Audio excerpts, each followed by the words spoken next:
દીકરી મારી લાડકવાઈ લક્ષ્મીનો અવતાર. દીકરી મારી લાડકવાઈ લક્ષ્મીનો અવતાર.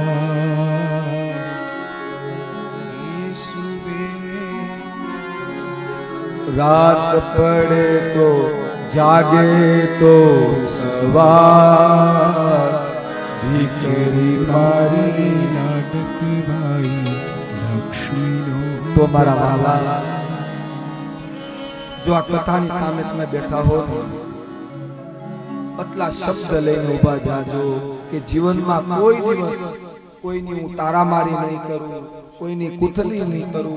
જે નણંદ અને ભાભી હશે, કોઈની નણંદ હશે, ભાભી અને નણંદ વચ્ચેનો સંબંધ તો બે બેનું જેવો હોવો જોઈએ.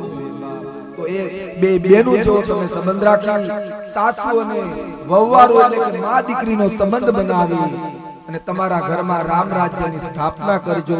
જો માતા વહુમાં દીકરીના દર્શન કરશે ને દીકરી સાસુમાં માના દર્શન કરશે ને મારા બાપ, તો તમારા ઘરમાં રામ રાજ્ય આવતા વાર નહીં લાગે.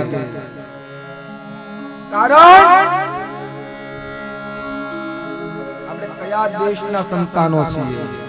આપણા દેશમાં ત્રાસ આપે દીકરીઓને?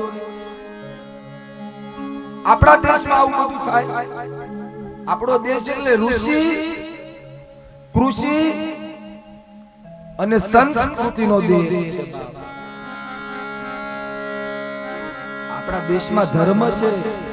અને મારા બાપ, હું તો વ્યાસપીઠ ઉપરથી એમ કહી દઉં કે આ દેશમાં ભારતની જો આર્ય નારી ન હોત ને તો આ દેશ બચો ન હોત. કારણ ઋષિ, કૃષિ અને સંસ્કૃતિનો દેશ છે.